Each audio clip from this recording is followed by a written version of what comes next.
जैसा कि दिसंबर आ गया है और आप भी अपने परफेक्ट क्रिसमस केक की रेसिपी ढूंढ रहे हैं, तो इस वीडियो में मैं आपके साथ कुछ ऐसे टिप्स और ट्रिक्स शेयर करूंगी कि फर्स्ट टाइम में ही आपका केक एकदम स्पॉन्जी बनेगा। और इसका कलर और टेक्सचर तो आप देख ही रहे हैं, बाकी टेस्ट तो आपको पता चलेगा जब आप इसको खुद बना के खाएंगे। और जैसा कि पाइनएप्पल में एप्पल नहीं होता है, वैसे ही प्लम केक में प्लम नहीं होता है। लेकिन क्या आपने कभी सोचा इसे हम प्लम केक क्यों बोलते हैं? तो ट्रेडिशनली जो प्लम केक बनाया जाता है उसमें ड्राइड फ्रूट्स का यूज़ किया जाता है।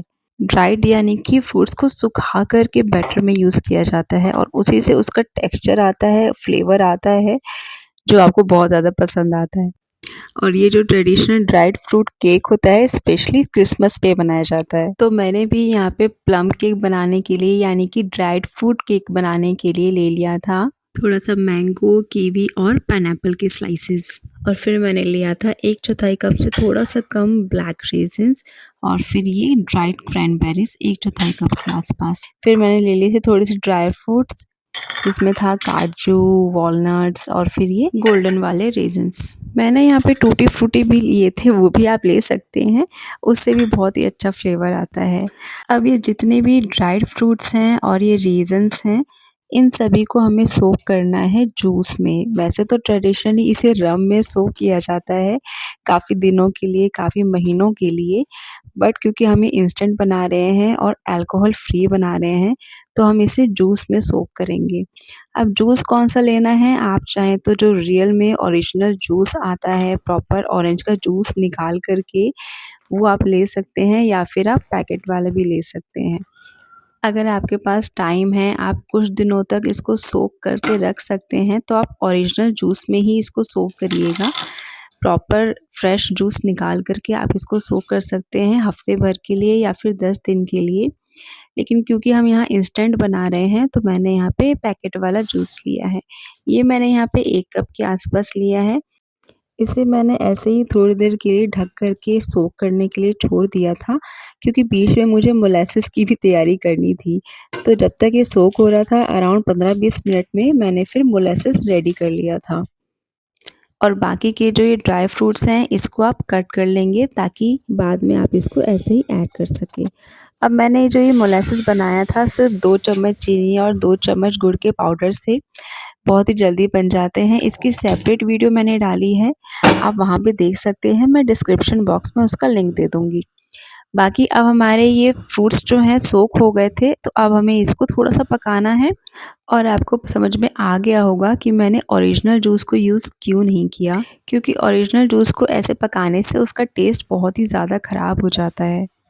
अब इसको ऐसे ही मीडियम फ्लेम पे पकाना है जब तक कि जूस पूरा एब्ज़ॉर्ब ना हो जाए। ये देखिए ये पूरा एब्ज़ॉर्ब हो गई, अभी से इतना यम्मी लग रहा है ना, मैं तो बीच-बीच में अपनी बेटी को देते जा रही थी, वो रुक ही नहीं पा रही थी।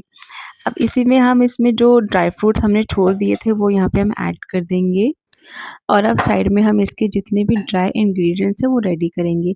इसके लिए मैंने ले लिया था यहाँ पे 1 और 1/4 कप मैदा, फिर मैंने डाला इसमें बेकिंग पाउडर, आधा छोटा चम्मच दालचीनी का पाउडर और फिर सौंठ का पाउडर। फिर मैंने ऐड किया था इसमें थोड़ा-सा नमक और हरी इलायची। यहाँ पे मैंने 3-4 लौंग का पाउडर भी बनाया था, उसको स्किप मत करिएगा, उन्हीं मसालों का सारा फ्लेवर आता है। ये जो मसाले हैं पूरे बेसिक हैं और साथ में जाएगा थोड़ा-सा जायफल 1 पिंच के आसपास। इन सभी को मिक्स कर लेंगे अच्छे से और फिर जो हमने ड्राइड फ्रूट्स को रेडी किया था उसमें थोड़ा-सा पाउडर या फिर जो भी हमारे ड्राई इंग्रेडिएंट हैं, थोड़ा-सा मिक्स कर देंगे। मिक्स इसलिए करना है ताकि जब हम बैटर रेडी करेंगे अपना और उसमें केक बनाने के लिए सेट करेंगे, तो ये जो ड्राई फ्रूट्स हैं नीचे ना हो जाएँ, सारे सेटल ना हो जाए नीचे। अब दूसरे बर्तन में मैंने ले लिया था थोड़ा-सा ऑयल 1/2 कप और फिर ये आधा कप के आसपास चीनी। चीनी मैंने थोड़ी-सी कम ही ली है क्योंकि ड्राइड फ्रूट्स भी मीठे होते हैं। और अब जो हम इसमें ऐड करने वाले हैं वो सबसे इम्पोर्टेंट इंग्रीडिएंट है इसका, वो है मोलेसेस। ये मैंने 2 चम्मच लिया है, इसे डालना इसलिए ज़रूरी है क्योंकि जो कलर आता है dark colour, dark brown colour, वो इसी से आता है और जो उसका फ्लेवर आता है वो मोलेसेस का ही आता है केक के अंदर। तो ये मोलेसेस और जो स्पाइसेस हैं वही मिल कर के प्रॉपर टेस्ट देते हैं इस प्लम केक को। फिर मैंने ऐड किया था इसमें थोड़ा-सा दही और फिर ये वनीला एसेंस। अब इसको अच्छे से मिक्स कर लेना है और तब तक के लिए मैंने मोल्ड भी रेडी करना स्टार्ट कर दिया था। और ये सारी प्रिपरेशन करने से पहले आप प्री हीट पे लगाना नहीं भूलिएगा। आप जिसमें भी इसको बनाना चाहते हैं, ओवन में या फिर गैस पे, कढ़ाई में या फिर कुकर में, जिसमें भी बनाना चाहते हैं आप उसको प्री हीट पे लगा दीजिएगा। तो पहले से ही मोल्ड को आप ग्रीस कर लेंगे नीचे से, फिर साइड से हम लगाएंगे बटर पेपर और उसके ऊपर से भी थोड़ा सा ग्रीस कर लेंगे। और जब ये मोल्ड रेडी हो जाएगा तो इस सारे इंग्रेडिएंट्स को हम मिक्स कर लेंगे। तो वेट इंग्रेडिएंट्स और ड्राई इंग्रेडिएंट्स को हम यहाँ मिक्स करेंगे और जो हमने ड्राइड फ्रूट्स रेडी किए थे वो भी हम यहाँ पे ऐड करेंगे। लेकिन उससे पहले ही आप अगर कंसिस्टेंसी चेक करना चाहते हैं तो आप कर सकते हैं, जैसे कि मैंने किया था। क्योंकि ये थोड़ा-सा ड्राई पहले से ही लग रहा था तो मैंने यहाँ पे जूस को ऐड करना स्टार्ट कर दिया था। जूस मैंने लिया था यहाँ पे 1/4 कप, लेकिन वो भी आपको एकदम से सारा नहीं ऐड करना है, ऐसे ही थोड़ा-थोड़ा करके ऐड करना है। क्योंकि वो थोड़ा-सा कम पड़ गया था तो मैंने थोड़ा-सा और ऐड किया था 30 ml के आसपास, यानी कि 1/4 कप का भी आधा कप मैंने इसमें ऐड किया था। तो टोटल मैंने 90 ml इसमें ऐड कर दिए थे। फिर यहाँ पे हम डालेंगे थोड़ा-सा ऑरेंज ज़ेस्ट 1 टीस्पून के आसपास और लेमन ज़ेस्ट ये आधा टीस्पून के आसपास। ये दोनों चीज़ें अगर हैं तो ज़रूर डालिएगा, स्किप मत करिएगा। सारी चीज़ें मिला-मिला के ही फ्लेवर देती हैं। फिर डाला था मैंने थोड़ा-सा बेकिंग सोडा 1/4 कप के आसपास और इसको एक्टिवेट करने के लिए white vinegar half tea spoon. ये लास्ट में ही डालिएगा सोडा एंड विनेगर, स्टार्टिंग में नहीं ऐड करना है। अब इसको हम यहाँ पे मिक्स कर लेंगे, बैटर हमारा रेडी हो गया है तो इसको मोल्ड में शिफ्ट कर देंगे। शिफ्ट करने के बाद इसको हम थोड़ा-सा हिला देंगे, कहीं कुछ एक्स्ट्रा बबल्स हों तो वो निकल जाए। और ऊपर से गार्निश करने के लिए हम डालेंगे थोड़े से ड्राई फ्रूट्स या फिर ड्राइड फ्रूट्स या फिर टूटी फ्रूटी, जो भी आप डालना चाहते हैं यहाँ पे डाल सकते हैं। बस हाँ, रेज़न्स मत डालिएगा, जैसे कि मैंने थोड़ा बहुत डाल दिए थे, क्योंकि वो ऊपर से बेक होते हैं तो वो फूलने लगते हैं, वो आप अवॉइड कर सकते हैं। अब इसे हम बेक करेंगे ओवन में। मैंने ओवन में बेक किया था 160 डिग्री पे 40 मिनट्स के लिए। अब मैंने 40 मिनट्स लगाया था, बट मुझे लगा कि थोड़ी देर और बेक होना चाहिए तो मैंने 10 मिनट्स के लिए और बेक किया था। तो टोटल 50 मिनट्स में ये बेक हो गए थे। नॉर्मली इस केक को बेक होने में 1 आवर तक लग जाता है, लेकिन मेरा मोल्ड क्योंकि बड़े साइज़ का था तो बैटर पूरे में फैल गया था, इसलिए वो जल्दी कुक हो गया था। पहले इसको थोड़ा-सा ठंडा होने दीजिएगा, उसके बाद ही डीमोल्ड करिएगा। लेकिन रुका तो जाता नहीं है, इसलिए मैंने इसको पहले ही बाहर निकाल दिया था गरमा-गरम।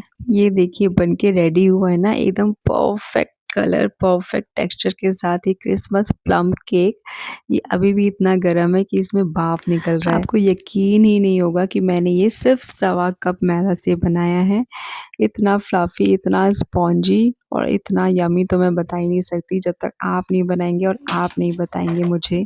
ये देखिए, ये ऊपर से भी कितना प्यारा लग रहा है और ये देख के लग रहा है पता नहीं 2-3 दिन चल जाएगा, लेकिन ये उसी शाम को कट गया और उसी शाम को ख़त्म भी हो गया।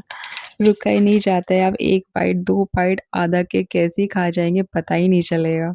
इतना सॉफ्ट बनता है ये केक और इसकी खुशबू तो मतलब आप दूर से बनेगा तो भी पहचान जाएँगे कि प्लम केक ही बन रहा है। इतना यम्मी बनता है और गरम-गरम खाने में तो वाक़ई में मज़ा आ जाता है। और इसमें जो ड्राइड फ्रूट्स डलते हैं बीच में, जब उनका क्रंच आता है तो वॉव! ये प्लम केक केक नहीं है, ये एक प्लेज़र है जो आपको खाने के बाद ही पता चलेगा। और ये जो रेसिपी आज मैंने आपके साथ शेयर की है, ये बिल्कुल अल्कोहल फ्री है, कोई भी बना सकता है, बिना अल्कोहल के तो बच्चे भी खा सकते हैं, कोई टेंशन ही नहीं है। तो केक बनाने की तैयारी करने से पहले वीडियो को लाइक ज़रूर कर दीजिएगा अगर पसंद आया हो तो, और अगर चैनल पे नए हैं तो सब्सक्राइब ज़रूर कर दीजिएगा, और फेसबुक से देख रहे हैं तो फॉलो ज़रूर कर दीजिएगा पेज को। तब तक के लिए बाय बाय, बॉन एपेटी।